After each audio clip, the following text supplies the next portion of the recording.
Senator Gooch, are you standing by? Let's give him a big round of applause.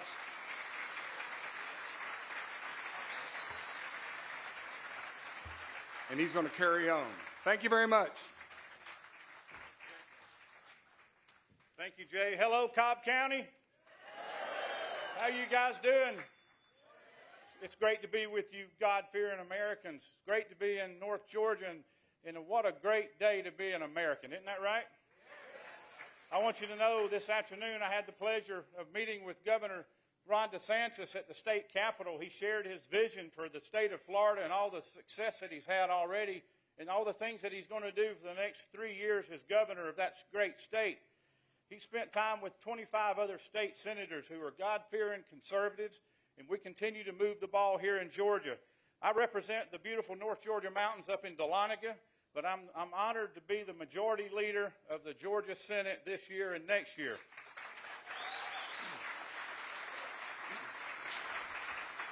I'm also glad to be here to tell you that you're safe again because the General Assembly sine died last night at midnight. That's right. Your legislators have gone home for the year, not to return until next year. But we have done a couple of great things this year I think you'll be proud of. One is we returned over $1 billion of your hard-earned income tax dollars to you, the taxpayers, the people who work every day to put that money into the state treasury. In a surplus that we had last year, we are returning $1 billion of that to your pockets. That's right. Unfortunately, a lot of local governments around our state have increased property taxes on your homes during historic inflationary times under the leadership of Joe Biden, and that's unfortunate. So we have returned, and we will be returning another $1 billion to you as a homeowner homestead exemption of $500 this year that will be reflected on your homestead exemption on your property tax here in Cobb County and throughout the rest of the state of Georgia.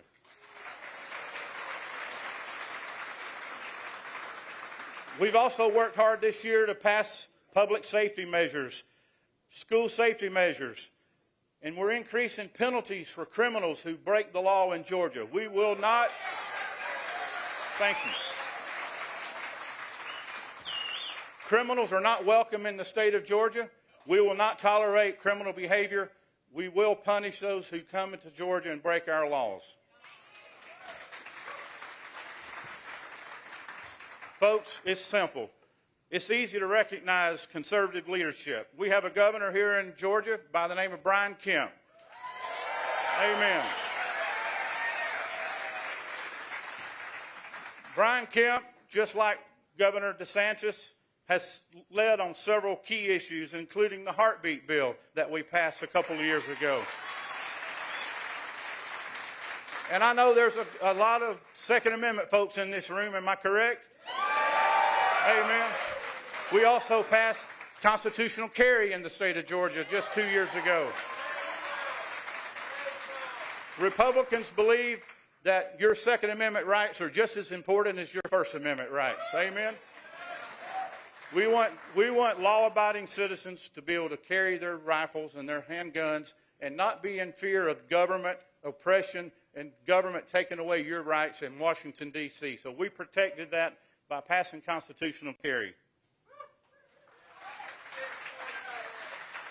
These and many other issues are being passed here in Georgia. At the same time, Governor Ron DeSantis is passing those in the state of Florida. Both governors caught a lot of flack during the COVID-19 pandemic period from the left woke mob and media. Am I correct? And they stood strong. Both governors have stood strong. They stood against the woke left and will continue to do so to fight for our rights and our freedoms here in Georgia and in Florida. And that is why it's my pleasure today to introduce this strong conservative leader to you. Governor Ron DeSantis has a decorated background in public service, including his time in the military serving with the SEAL team as an advisor.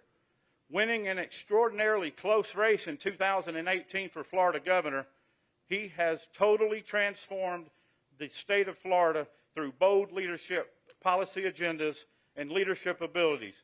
He took a state that was essentially purple and he turned it into a winning margin of over 1 million voters this past year when he got reelected governor of Florida.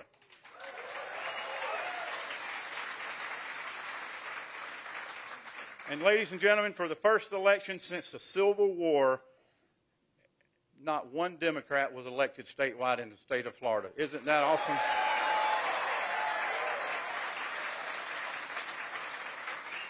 Governor DeSantis has led the way on immigration reform, pro-business tort reform, developing critical infrastructure, and keeping the leftist woke agenda out of our schools. I'm excited, just as you are, to be here today to hear more about his book and the game plan that he implemented to make the tremendous shift happen in the state of Florida politics. Ladies and gentlemen, please help me give a strong Georgia welcome to the governor of the state, the great state of Florida, Ron DeSantis.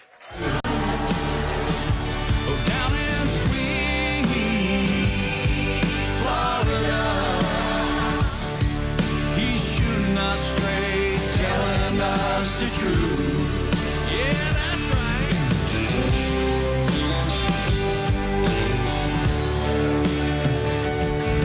You can take it to the bank. He don't care what Brandon thinks at the White House. I bring greetings from your neighbor to the south, the free state of Florida. And we're excited to be here. We're excited. I think some of you may have been able to pick this up. You know, this was the #1 book. This reached #1 in America. Can you believe that? We're really excited about that.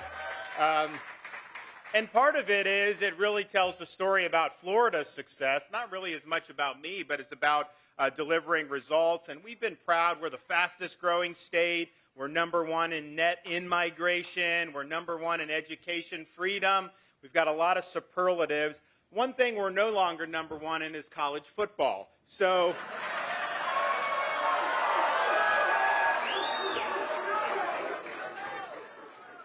I just have a little bit of a plea.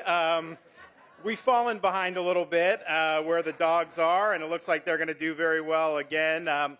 Just stop taking so many of our high school football recruits. Can you give us a little bit of a chance? But it's great to be here. I was able to meet with some of the legislators. It seems like they had some really big wins in their legislative session. I saw that they're doing some strong tax relief. They did something that we did in Florida, which is ban Zuckerbucks for your elections, which is important. And they also did something that we did through our administrative, but we're also going to do legislatively, is stop these sex change operations for these minors.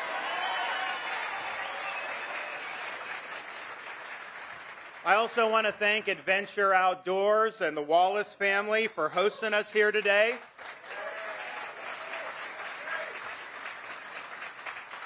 And I'm proud to be able to stand here and say that we support our Second Amendment rights in this country.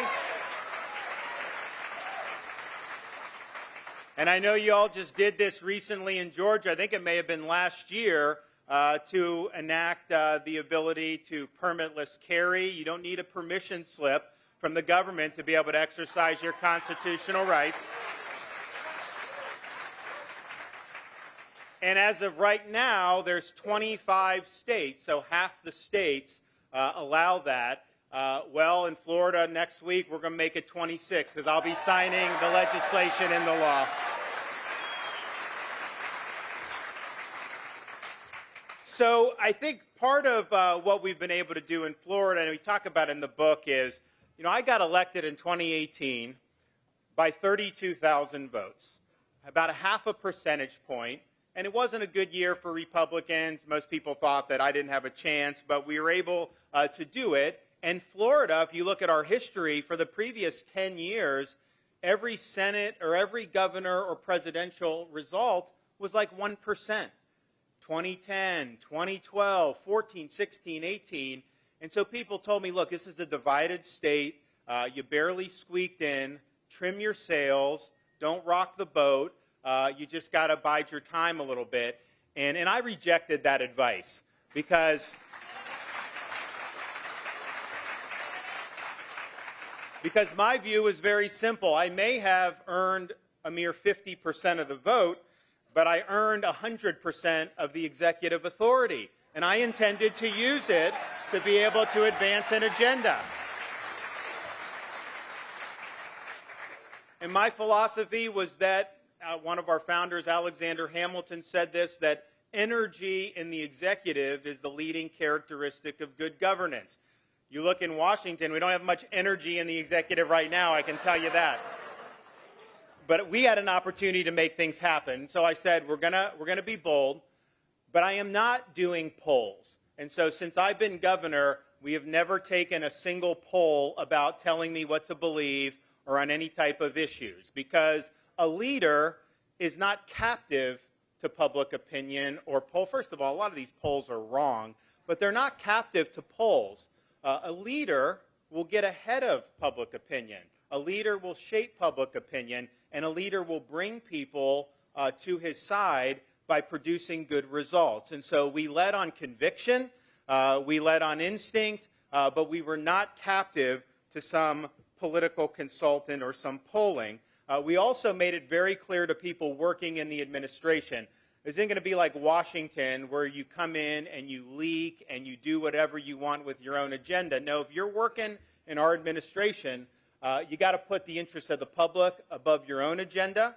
And if you're not willing to do that, then pack your bags, and we're going to get you out of here. And we did that very early on, many times.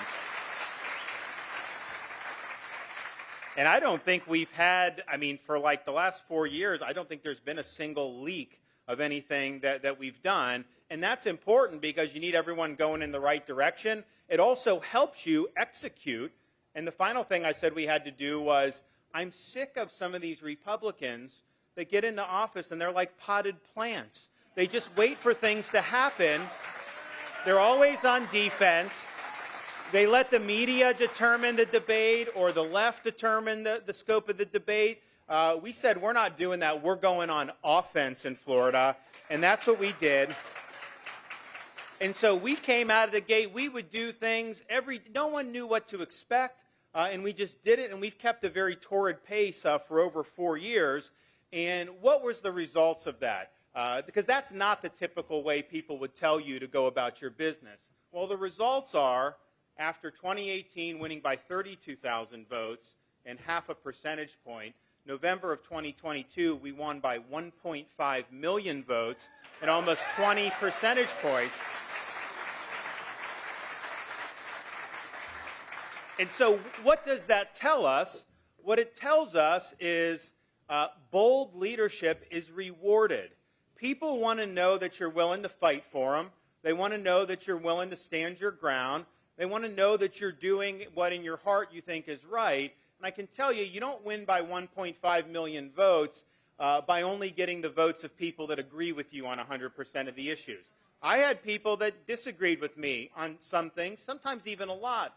But maybe I was there to save their job when they needed me. Maybe I was there to stand up for something they cared about, and so they were supportive of me. And I think that what wins elections and what can turn a purple state into a red state are bold colors, not pale pastels. And that's what we did in Florida.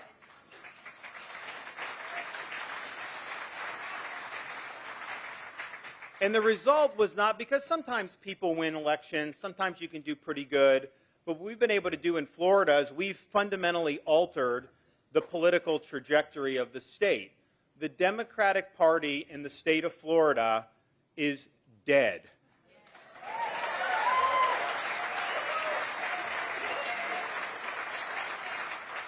Now, part of the reason we were able to do that is because through our leadership, it not just caused people within Florida to get on board with us, we were the recipients of the largest net in-migration in modern American history. If you look just the first year after COVID, we had $24 billion worth of adjusted gross income move into the state of Florida on net.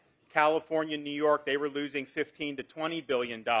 That is the more income moving into a state over 1 year period than has ever happened in American history, even adjusted for inflation. When I became governor, Florida had 300,000 more registered Democrats than Republicans, and we had never, in the history of our state, ever had more registered Republicans than Democrats. Well, fast forward 4.5 years, we're not 300,000 in the hole. We now have 450,000 more Republicans than Democrats.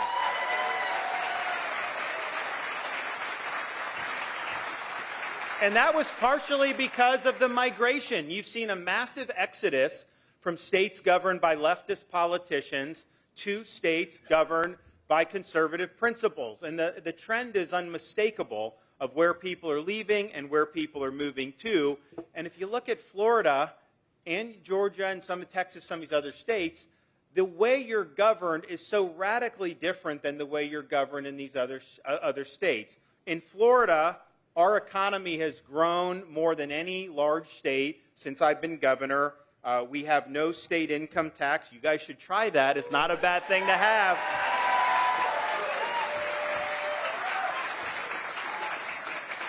We have an unemployment rate that's a full percentage point less than the nation as a whole, and our labor force has actually grown over the last 3 years. You know, they did all this spending to basically tell people not to work. You had so many people drop out of the labor force, and yet in Florida, we rejected Biden's unemployment money. We said our economy's doing good, we need to get back to work, and so we have more people employed today by far than we did prior to COVID, and we have a bigger labor force by far than we did prior to COVID. You want to talk about fiscal responsibility? Listen to this. New York State is the closest to Florida in population, but we have millions more people now than New York State does, and yet New York's budget is twice the size of the budget of the state of Florida. And yet we have better roads, better services, higher performing K through 12 education, and the top ranked public university system in America. So where is all this money going that they're taxing people and spending it? It is being wasted, and you see that. You look at our budget surplus. When I became governor, we had a $5.6 billion total reserves. This last fiscal year, we ended with $23.2 billion budget surplus. We have the second lowest state per capita tax burden in America and the second lowest state debt per capita tax burden in America. Our economy in Florida is over $1 trillion, and yet our debt is about $20 billion. Compare that to the federal government, where the debt is far bigger than our entire American economy. So people see that, and they want to be in a state where they're going to be treated well as taxpayers, and a state that they know is built for the long haul. So we've been able to do that. But one of the key things that led to us having so much migration was COVID, in terms of how people responded to COVID. And I know your governor here had to take a stand, and I remember him getting criticized for that. But he made the right decision to make sure the businesses could be open.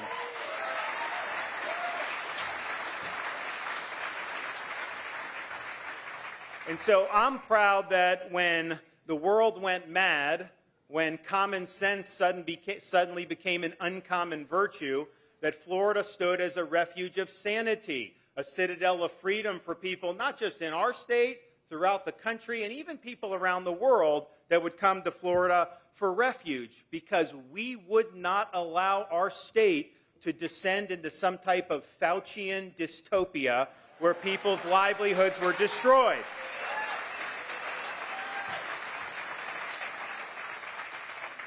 And one of the themes that we talk about in the book is how the ruling class and the elites in our country are bankrupt. They get almost every big issue wrong. And how did the elites like Fauci handle COVID? They were wrong on lockdowns. They were wrong on forced masking. They were wrong. They denied the existence of natural immunity, which was wrong. They were wrong to oppose states like Florida that insisted on the schools being open. They were wrong about mRNA shots. They said that you wouldn't get COVID if you took it, and so many other things. And they were wrong about where the virus came from. They tried to deny that it came from the Wuhan Institute of Virology, but we know it came out of that lab. It didn't come out of the wet market.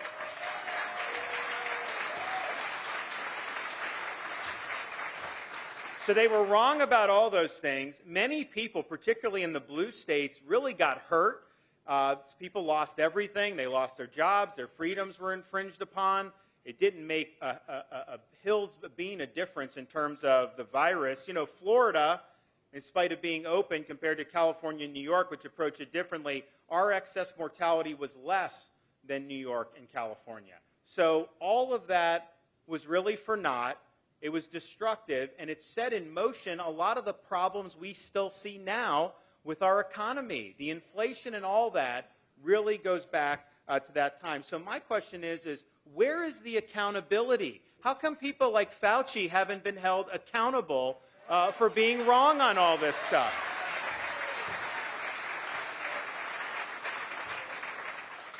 And I really believe if it wasn't for states like Georgia and Florida, people like Fauci would have won. You would have had all this happen throughout the entire country. They wanted to do rolling lockdowns. You know, China was just doing lockdowns a couple months ago for this. It's insane what they wanted to do. They wanted to use this to exercise control. So what did we do in Florida to serve as the roadblock for this? We were one of the first, if not the first states in the country to ban any COVID shot mandates for school children. We are not going to have this mandated. And I think we're actually still the only state, if not, there's not very many, where our Department of Health recommends against mRNA shots for children. Forget about mandate, they just recommend not to do it because there's not evidence that it's been beneficial for any of these kids. And so we were early on that. We were also very early on banning vaccine passports in the state of Florida. You have a right to participate in society without having you to cough up medical papers or to show you're getting the 6th booster or any of that. That's your decision, and you have a right to make that decision without your freedoms being circumscribed. When we started to see businesses and the federal government try to force this on employees, we called a special session of the Florida legislature and enacted protections for our workers so that no Floridian has to choose between a job they need and a shot they don't want. And we saved tens of thousands of jobs by doing that.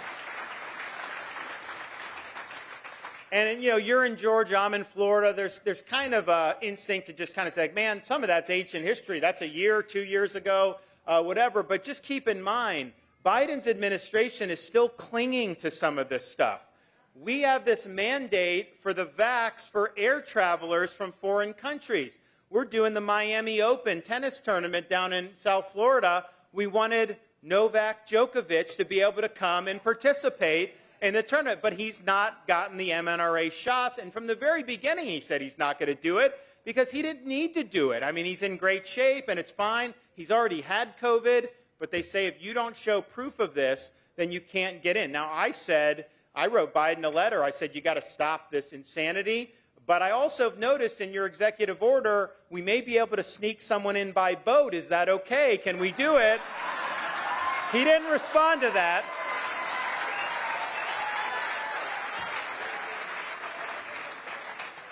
But I tell you, and I don't think Djokovic necessarily wanted to press that button, but we were ready with a boat in the Bahamas if he would have said to do it. I'm just telling you. But how ridiculous is this? But it shows you what they were doing, the fact that they're clinging to that, and the fact that they're arguing in federal court to have the airline mask mandate reimposed. They lost in federal court in Florida. You know, we helped with some folks who were involved in that, and it was a great decision by a great judge down there, and now they're trying to get that decision overturned. Why do you want to force this? You know, they would force these masks, like we have young kids, 6, 5, and 3, and like to try to force a mask on a 2 or 3-year-old, it's hard enough having kids on an airplane. Some of the things they were doing is just nuts. But what it shows you is this was not about your health. This was about them exercising control over you. That's why they want to do it. So the fact that we rejected that in Florida, we would be a place where people would just come to try to feel normal again. And I had people arrive from blue states 2021, even into 22, where they still had stuff. And they said it felt like they were in a different country coming to the free state of Florida. So we're proud to have served that role, and we're proud to have stood up against the tide of everything that was going on. I remember your governor getting reamed. There was not a single governor in this country that got attacked more than me about some of the things we did during COVID. And I even had a lot of supporters who, they had confidence in me, and they didn't necessarily, doubt kind of my substantive policy judgment, but they told me, like, man, you're getting killed. Like, they are coming at you, you're losing popularity, you need to do something, impose something, this is like summer 2020, I remember, just do something to get them off your back. And, my view is, look, as a leader, you've got to put the interests of the people you represent and their jobs ahead of your own job. And so I didn't know necessarily how it was going to work out politically. Clearly, we were going against the teeth of the bureaucracy, the corporate press, the left, and honestly, there were a lot of Republicans who were criticizing what we were doing. But my view is, we've got to stand. We've got to make sure that we keep society functioning. And so that summer of 2020, we got on the other side of it. Then people started to say, oh, man, maybe it's right what Florida's doing. Maybe you have to do it. Maybe that's how you should do it. And that's when our economy really started to pick up and people there. But it's just a lesson. When you get elected, why are you there? Are you putting service above self? Or are you just trying to protect your own political hide? And I'm just happy to say that I was willing to let the political chips fall where they may. I didn't necessarily know what I was doing, if what I was doing was right politically, but I didn't really care. I would have been able to look in the mirror, win, lose, or draw in the election of 2022, knowing I did the right thing. And that's what we should be doing.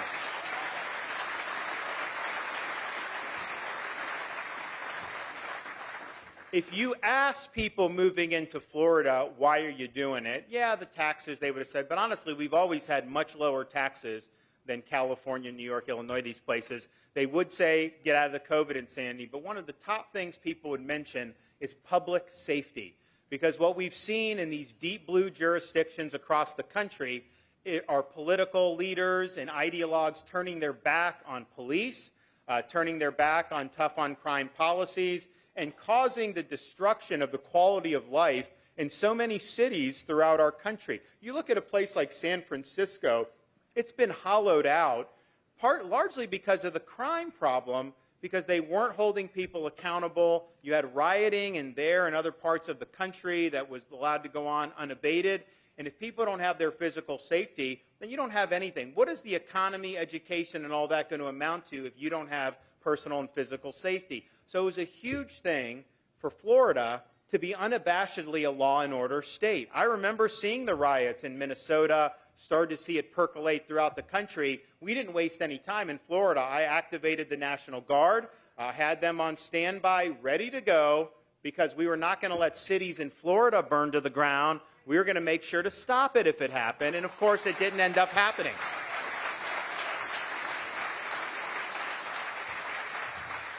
And so you had a movement to defund the law enforcement, thinking that if somebody robs your house, you're going to call out a social worker to help, convince the bad guy to leave you alone? That doesn't work that way.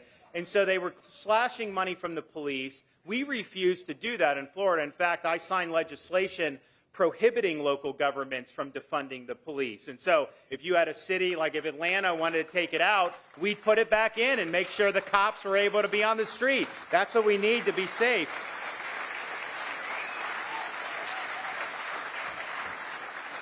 And we've also, since then, because some of these police officers are treated horribly across the country in some of these places. And so what we did in Florida was we said, we're going to do a $5,000 signing bonus for any new recruit. So we got people coming from New York City, Chicago, Philadelphia. They come to Florida. They're in Bradenton or Sarasota or Miami, and they get right off the top $5,000 for signing up. people are flooding to our state and law enforcement, and I think we're probably going to have the strongest law enforcement in America within the next couple years. So it works. One of the things we did, though, legislatively after the summer, these BLM riots was, we're like, you know what, the left is fomenting a lot of this. I don't think this is going to be the end of it. I think they're going to find reasons in the future. So we passed anti-rioting legislation, which said very simply, if you riot, if you loot, if you're engaged in mob violence in the state of Florida, we are not going to treat you like they do in Portland, where they riot, they slap them on the wrist, take their mugshot, and put them right back on the street. No, in Florida, if you're doing those things, you're not getting a slap on the wrist. You're getting the inside of a jail cell, because we're going to hold you accountable.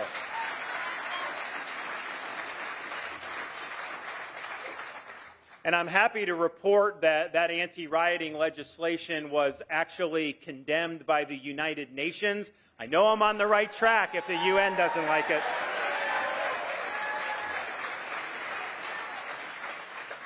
You also have seen a rise of soft-on-crime policies. And so there's states that have eliminated cash bail. So you have criminals will be charged, they'll go in front of a court, and then they just get released right back on the street. So it ends up happening before they even do a guilty plea or even have a trial, they're committing multiple more crimes out on the street. Cops have to risk their lives to apprehend these people again, and there's more people that are victimized. It's insane that they're doing it, but they are doing it. They also have policies in place to release criminals from prison early. And these are people that have not been rehabilitated. They go back on the street, and the first thing they do is reoffend. You saw this person working for Rand Paul that just got stabbed. That was somebody that was released when they should have been behind bars. So we've rejected all of that in Florida and make sure that if you do the crime, you do the time, and that's the way it's got to be. But to top it all off, I think what's really made crime go out of control is you've seen the election of left-wing prosecutors, oftentimes funded by people like George Soros, and they get into office, and they say, we are going to pursue not the rule of law, but social justice, whatever they consider to be social justice. So that means if there are laws they don't like, they just simply don't enforce it. I met a guy from San Francisco. He moved out of it. Someone broke into his house, and the cops came, and he reported. They're like, do you want to press charges? And he's like, of course. They're like, well, they're not going to bring the charges. Why would you even bother doing it? And I'm thinking to myself, someone breaks into your house and the prosecutor won't bring charges? There's people that get mugged in L.A. in broad daylight. They won't necessarily bring charges. And so a prosecutor cannot be a law unto himself. If you get elected to be a prosecutor, you owe a duty to faithfully enforce the law. And if you don't like a law, it's a free country, but the way to deal with it isn't to not enforce the law as a prosecutor. It's to resign your post, run for the legislature, and then try to change it the constitutional way and the appropriate way. And I am the only governor in America who, when we had a prosecutor funded by Soros in Tampa that said he wasn't going to enforce certain laws that he didn't like, I'm the only governor that has removed a Soros prosecutor from his post.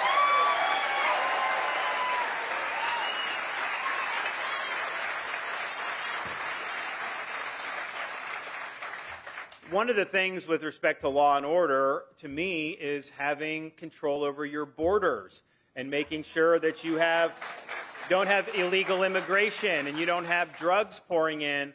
And I think every state in the country has seen the challenges posed by the massive amounts of fentanyl that are pouring into our community. It's coming across the border by the drug cartels. And the thing about the fentanyl is, they're putting it in candy, they put it in different types of other drugs. And not that these young people should be doing any of this, but they'll be doing drugs that typically wouldn't lead to a fatal outcome. But if it's laced with fentanyl, that could be the end of it for their whole lives. And they can overdose and die just by making one mistake. And so the stakes are very high for some of the stuff that's out on our streets. We're working hard in Florida to educate my wife, Casey, our First Lady in Florida, is doing stuff to educate school children, particularly high school students, about the dangers posed by fentanyl in this epidemic. But at the end of the day, the reason this is coming across is because you have a president that doesn't care about having a secure border. They're letting the cartels eat our lunch. They're letting this happen. And he was asked about some fentanyl overdose story the other day, and he was laughing. He laughed it off. He said, oh, that happened before I became president. And, that type of callous attitude is part of the reason we're in the mess that we're in with that. And I just think, like, with these drug cartels, how many tens of thousands of people have died based on the product that they've been moving across the border? They should be considered foreign terrorist organizations, and they should be held accountable.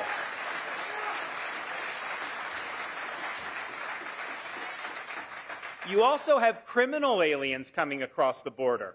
You have people coming, you have left-wing governments that will send people to the border. You have people that have gotten out of prison in places like Venezuela, which will be sent to the border. Then you have people that are on the terrorist watch list. And this isn't me saying this. This is Biden's own DHS saying, we've had dozens of people this fiscal year already who've come across who are on the terrorist watch list. And we even have people coming over that are affiliated with China. China coming across our southern border. So it's been a complete dereliction of duty. In Florida, now we are not on the southern border, but we feel the effects of this. Georgia feels the effects of this. So we've worked very hard since I've been governor fighting back against illegal immigration. We finally, the whole time before I became governor, they never wanted to touch some of these issues. And I dove headfirst in them. So we banned sanctuary cities in the state of Florida.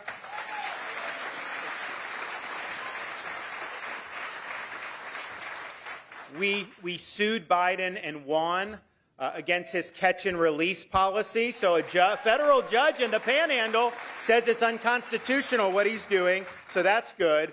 We do, though, in Florida, do have our own borders. It's a maritime border. So we have people who will come from Haiti, from Cuba in little boats, and they will try to come to the Florida Keys mostly. Now, the Coast Guard is out there working to interdict. The problem is the Coast Guard doesn't have enough resources, and Biden won't give them more resources. And so a couple months ago, the Coast Guard dumped 300 illegal aliens in the Florida Keys, and this is a lot of people. We can't just be having that. So I declared a state of emergency. I surged state resources. So we've got our boats. We're out there patrolling. We're stopping people, turning them over to the Coast Guard, then they're bringing them back. So we've been able to do 11,000 repatriations of illegal aliens back to Haiti and back to Cuba. You don't have a lot of people, though, that really, I care about it. Some of our people in Florida care about it, like the media doesn't care about it. You can have people go, they don't care about the border. They only care when 50 illegals show up in Martha's Vineyard. That's the only time I've seen them care. And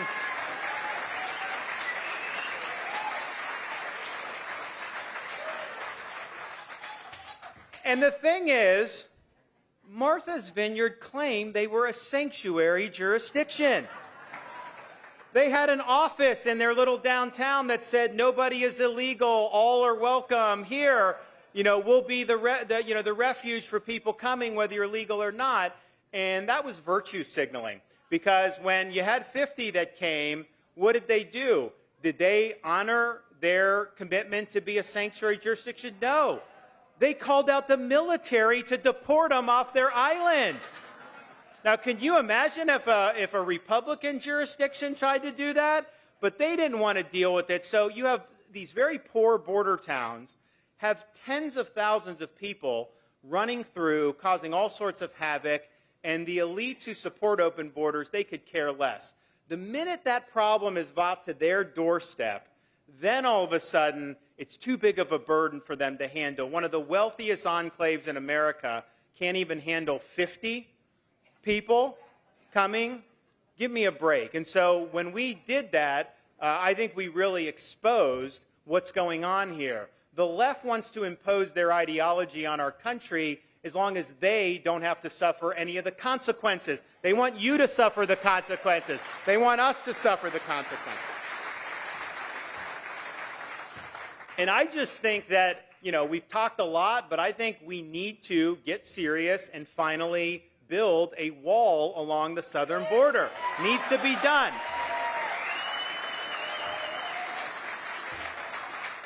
And here's what I can offer President Biden. So we had in Florida at the end of September, you guys probably saw, a major hurricane hit southwest Florida and ripped through our state, Hurricane Ian. And it did a lot of damage, but one of the things it did was it ripped up a bridge going from the mainland to Pine Island, and then it ripped up the Sanibel Causeway in 3 different areas going from the mainland to Sanibel.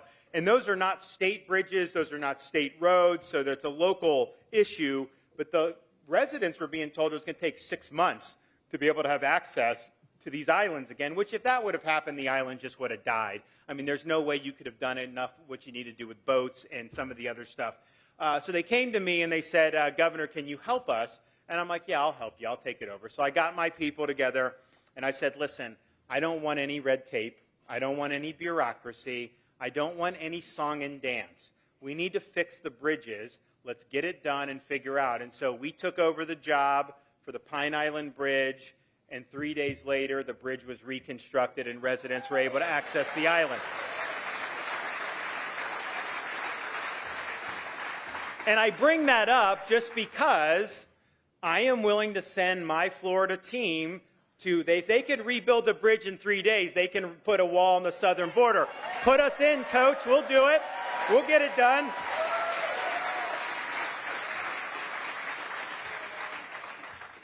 I know that Georgia has done a lot lately on this, and we've done a lot from the very beginning on an issue of election integrity.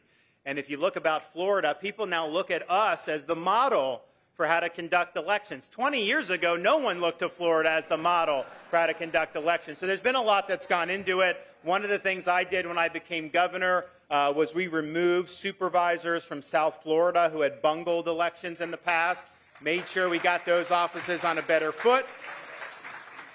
But we've also done things like ban ballot harvesting in the state of Florida. We've banned Zuckerbucks in the state of Florida.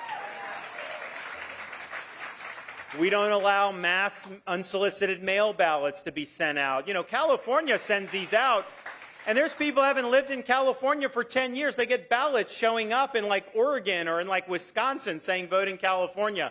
You can't do it that way. And if you vote absentee in Florida, and we've had that for many decades, you have to show voter ID just like you would in a polling place, and so it's important. But what we understood was you can have those rules, and that's great, but they've got to be enforced. And so one of the things we did is we created, at the state level, an Office of Election Integrity and Election Crimes. And so these are investigators and prosecutors who can actually bring cases for violating election code. So they brought cases against people who were in our country illegally and voted. They've brought cases against people that have voted in multiple jurisdictions. And then they've brought cases against people who've been convicted of serious felonies like sexual assault who are not eligible to vote. And I'll tell you, the fact that that's there, people don't want to mess with it in Florida. Why would you want to do that if you honestly thought you were going to get prosecuted? And so we've put some teeth into our law in the state of Florida, and our elections are much more secure as a result. Another reason people have come to the state is because they are very concerned about the education of their children. And part of it was some parents were locked out of school because these left-wing states and cities didn't have the kids in school in person for a long time. They knew they came to Florida, they would be in school. But part of it is I think we've drawn a very firm line in the sand that the purpose of our school system is not political indoctrination. It's education. And that's got to be the focus. And people will sometimes, we'll have critics complain, hey, you're getting involved at the state and all this other stuff. But just understand, whether it's a K through 12 school system or whether it's a public university, these are institutions that are supported by your tax dollars. We have every right as elected officials to make sure that they're serving the appropriate mission, serving the best interests of our state and our communities. And so that's what we're doing with our K-12 system, and that's what we're doing with our higher education system. So on K-12, we've done things like ban critical race theory in our K-12 schools. We are not going to teach our kids to hate our country or to hate each other. We are going to make sure we are teaching truth and facts, good, bad, and indifferent, but we are not going to tell somebody based on their race that they're an oppressor or that they're oppressed based on that. What kind of a message is that sending to some 6-year-old kid when you're putting that into their head? So we've been very strong on that. We've also been very strong on ensuring that parents have transparency in what is being taught and the books that are being used in their schools. And some of it is just making sure that the books align to our state standards, but some of it is they try to get this sexually explicit material into libraries where like 5th graders or 6th graders can do. And we did a thing to expose this, a press conference a few weeks ago, and we basically, it was called Exposing the Book Ban Hoax, because what the corporate press will say in the left is, if you think it's inappropriate to have a book for a 10-year-old that has hardcore pornographic drawings, if you think it's appropriate that that's not in the school, that somehow the book is being, quote, banned, it's not. Adults can do what they want. But you, by definition, have to curate what books are going to be in a school and not. Because a school can have 0.0001% of all books in existence. So you're making decisions about what you're doing. Why would you make a decision with our tax dollars to fund having a book in the library for these young kids that's sexually explicit? It's inappropriate. So we did a thing to do this, and we played on a video the images that were in some of these books. The local news stations had to cut their feed because it was too explicit. They wouldn't allow it to be on their feed. Well, if it's too explicit for the 6 o'clock news, how is it appropriate for a 4th grader?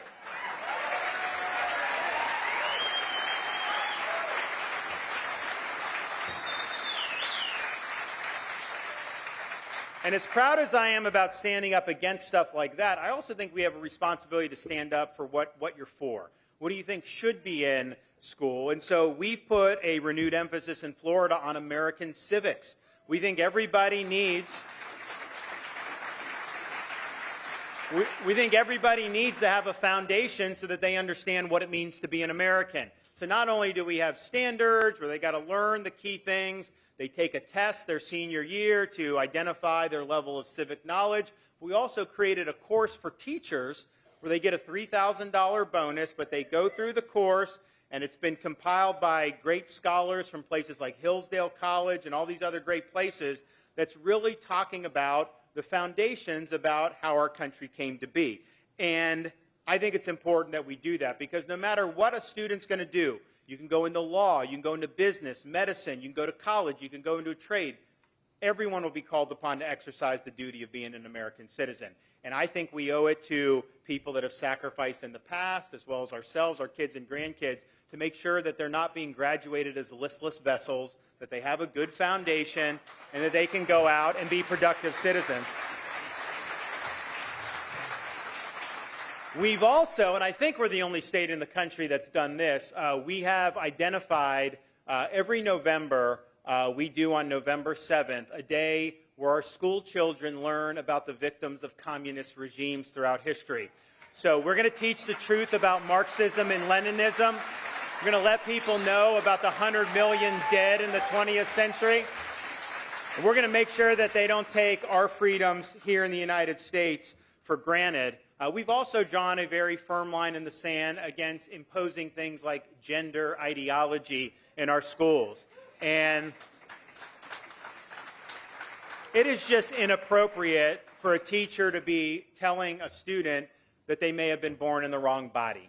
It's inappropriate to be telling them their gender is a choice. And so we took a stand against that in Florida, signed legislation called the Parental Rights in Education. And we got a lot of flack from the left and the media, and even got flack from a company that some people have heard of in Florida named Disney. But ultimately, You know, my job is not to kowtow to some woke corporation in Burbank, California. My job is to stand up for the children of my state. And so, of course, we signed the bill. Of course, we stood up for what's right. And it got into a big back and forth. And, you know, at the end of the day, these companies, you know, first of all, I don't know that it's the appropriate use of shareholder resources to be shilling for gender ideology in kindergarten, but nevertheless, that's what they decided to do. But you know, you may have a right to do that, but you don't have a right to force my citizens to subsidize that. And the fact is, Disney had their own government that they controlled in the state of Florida for decades, and they basically got everything they wanted for the many decades they've been operating in Florida until now. Because now there's a new sheriff in town. We've taken away their self-governing status. There's a lot of little back and forth going on now with the state taking control, but rest assured, you know, you ain't seen nothing yet. There's more to come in that regard. But it shows you how crazy things have gotten. I signed a bill a couple years ago, and I was happy to do it, but I signed a bill to protect the rights of girls and women athletes to participate with fairness and integrity. You know, how do you have somebody that swam on the men's team for 3 years and then switches to the women's team and wins the national championship in 500-yard freestyle? That's wrong. So we made sure that our girls and women athletes can compete with integrity. And then we also, and this is sad that we even have to do this, you know, we had our Board of Medicine identify these things they're doing with the minors, giving them hormones, puberty blockers, sex change operations. You know, kids of that age go through a lot. It's a difficult time. Over 80% of the dysphoria resolves itself when they get older anyways. Why are you taking off body parts when someone's 15 or 16 years old? It's wrong. And so we've had people that went through that who are now adults, and they really regret it. And so they've come out and testify. So we had, through our Board of Medicine, enact a rule that says any physician that does puberty blockers or sex changes for minors is going to lose their medical license in the state of Florida.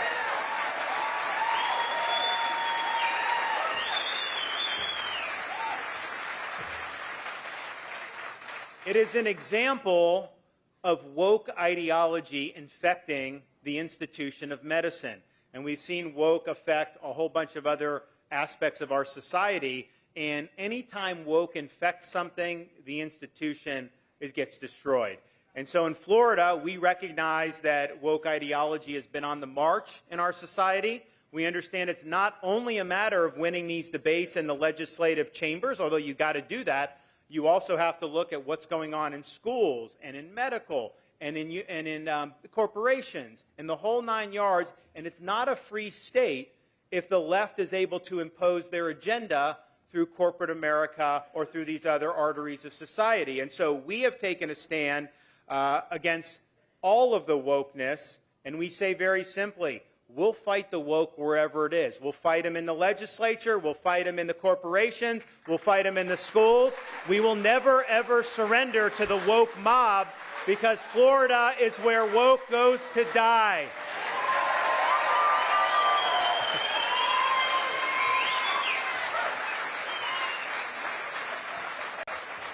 And if you think about it, it really is significant, because some of it's ridiculous. I mean, you know, you want to tell me that men can get pregnant. No, I'm not buying that, okay? You want to tell me that babies are born racist. No, I'm not believing that. And so some of it is, I think, comical, but some of it's very serious. What they're trying to do in corporate America with environment, social governance, ESG, what they're trying to do is pool very vast amounts of economic power and impose a woke agenda through the economy. You don't get a vote in that. They're not running for office. In fact, the things they want to do could never win at the ballot box. So they want to attack our energy independence by going after fossil fuels. They want to do things like go after people involved in firearm industry and deny them access to capital. We had a company in Florida that was a private corrections that was used by ICE to detain illegal aliens coming across the border. They got cut off by their banks because the banks didn't want to be doing that. And so they're trying to impose an agenda. And so we've said in Florida, no room for ESG with our state pension or any of that. It's not in your interest to do that. I mean, basically, you have some of these groups, they want to take pension money for teachers, cops, firefighters, and they want to use that not for the best returns, but for advancing a political agenda. And so that's a breach of fiduciary duty. It's wrong. We're going to make sure in Florida that's very, very clear. But you also have this issue of woke banking, where they are trying to marginalize groups that they disagree with. So we're going to do legislation this year in Florida to crack down on woke banking. You should not be discriminated against by financial institutions because you're conservative or a Christian or a gun owner. We're going to make sure that you can participate in society.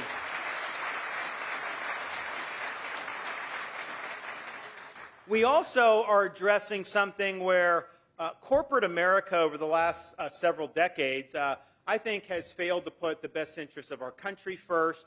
They've done so many deals with CCP out in China that have not benefited our people, that have made us more dependent on Chinese economy and Chinese goods. Ultimately, it's hurt our national security. So we're fighting back against the CCP in the state of Florida. We've already banned things like Confucius Institutes at our colleges and universities. And I'll be signing over the next couple months legislation to prohibit land purchases by CCP-related businesses. Farms, military, it doesn't matter. We're not letting them do anything. And so it's just important that we understand and we're standing up for doing what's right. You know, another thing I think we've seen that really strikes at the heart of the freedoms that are under assault is how the federal government has operated, how bureaucracies have operated. When Ronald Reagan came on the scene, he said that the most terrifying words in the English language are, "I'm from the government and I'm here to help." And, you know, there was a lot of truth to that. Government was getting over its skis. You had a lot of central planning run amok during the Great Society, where they waged a war on poverty and they ended up entrenching poverty throughout our country in ways that were difficult to shake. And so what they were doing was failing, and they were getting involved in things they shouldn't get into. And they're still doing that, don't get me wrong. But I think the difference between then and now is now this bureaucracy has become weaponized. They're being mobilized to go after people in our society that they don't like. I mean, just think about what they have done with some of the vax mandates. That was not about health. That was about punishing people who failed to bend the knee. They said the nurses were heroes in 2020 because they're on the front lines helping COVID patients. Many of them had gotten COVID and recovered, but yet a lot of the nurses, particularly the young ones, didn't want to do the shot. So what did Biden do? They tried to mandate it on the nurses. In Florida, what we said is, because they rely on the state to do the survey of the hospitals, we say, we are not surveying any of our hospitals. You can pound sand. And we saved a lot of jobs from our nurses as a result of that.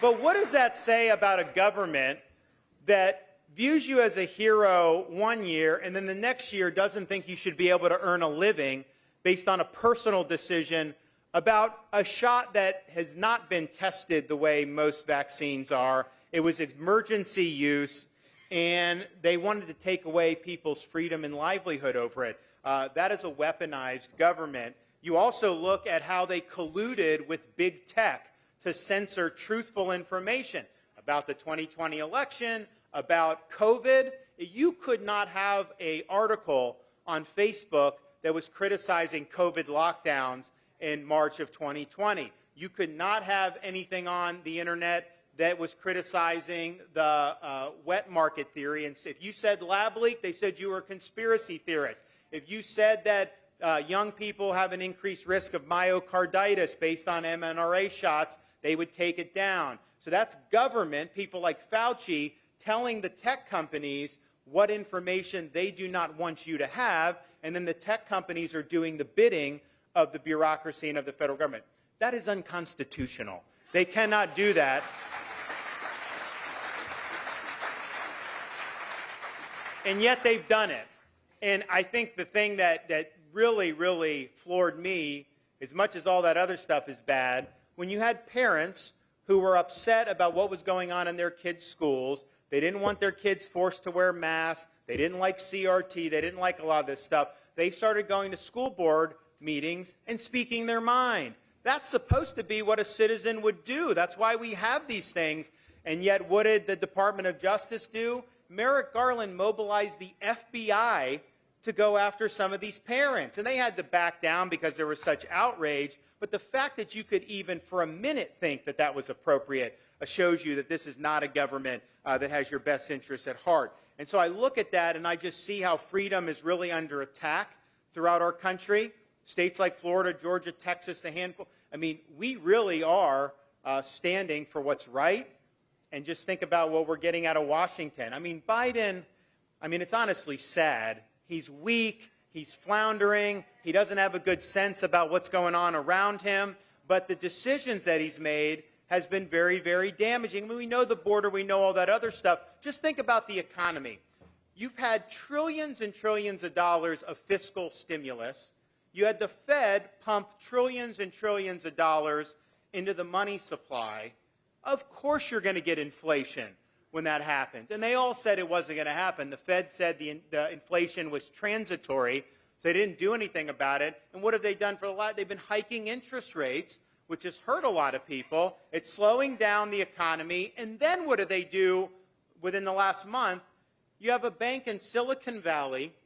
You have all these elite people that are using it. And there was all kinds of stuff with how that money was being used. I mean, they were taking a risk by having it there, and they're very sophisticated people. And so they go, so this bank ends up getting caught. They had too much long-term, low-yielding debt, and it wasn't working. And then people started to have a run on the bank, and so they were in trouble. So what does the Fed and Treasury and FDIC do? They bail it out. They bailed out the Silicon Valley Bank. I can tell you, if this was a bank for like farmers in the Midwest, is there any possible chance they would have bailed out those deposits? Of course they wouldn't. So, one, that's just fundamentally unfair, and it shows you that people connected get treated better than people who are not connected to the ruling class. But the other thing they've done in the process of bailing out the handful of banks that they have, they've printed another $400 billion and putting it back into the economy. So they spent all last year trying to take money out, trying to get inflation under control, and they've just now printed, wiping away half of what they've already taken out in the last year. This Fed chairman has been a total and complete disaster, and you are paying for it, and people all across this country are paying for it. But I just look at all this, and I think to myself, Biden needs to go. He needs to go back to Delaware.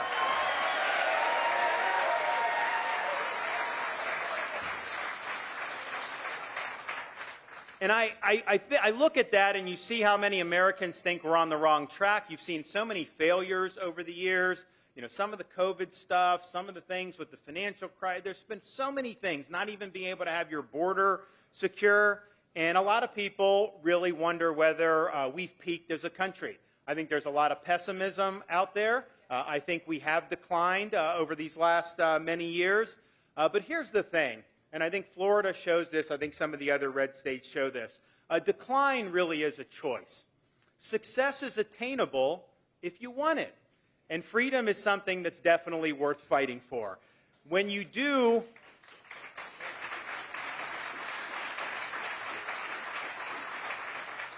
what's right, though, given all that's gone on, given how the left is involved in all these different things, when you do what's right, that is not cost-free. Leadership is not cost-free. So we talk about the courage to be free is the title of the book, because I think if you're not willing to pay a price about being involved, it's not just about being a governor of a state. It could be about a parent going to a school board meeting. It could be someone that's involved in their community in some other ways. If you're standing for what's right, the left's going to attack you. A lot of times the media will attack you. And clearly, I'm somebody that they've come after a lot. But I think about that, and yes, it's not always easy. Not everyone wants to be in that fight. but just think about so many other people that have sacrificed for us throughout American history. I used to go on a plane flight when I used to go up to D.C., and when you go up from Florida, there was a route that you could take as you approach Reagan Airport. And it was flush parallel to the National Mall, and it was very low-flying flight at that point. So if you look to the left of the plane out the window, you would see great panoramic views of the Lincoln Memorial, the reflecting pond, the Washington Monument, the beautiful vista of the Capitol building up on the hill. And it really is inspiring. Those are great symbols of what it means to be Americans and what a free society represents. But after doing that a few times, I started to realize that the best monuments for our country were not actually out the left side of the plane, even though that was the National Mall. Because if you look out the right side of the plane, you look over the Potomac River, you'd see very small monuments, very orderly arranged over rolling hills in a place called Arlington National Cemetery. And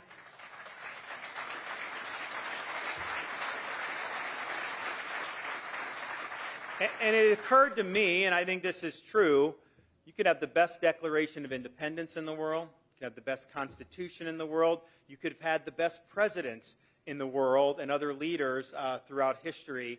But if you don't have people that are going to put on that uniform, stand up, fight, and indeed give their lives in the last full measure of devotion, then it isn't going to amount to very much. So we've got a fight on our hands. Florida has played an important role in preserving freedom in this country. We owe it to ourselves, our kids and grandkids, but we owe it to those patriots who have given the last full measure of devotion to make sure that their sacrifices weren't in vain. And so all I can tell you is I'm not backing down. I'll be holding down the fort, and I've only begun to fight. So thank you all for being here. God bless you. Thank you.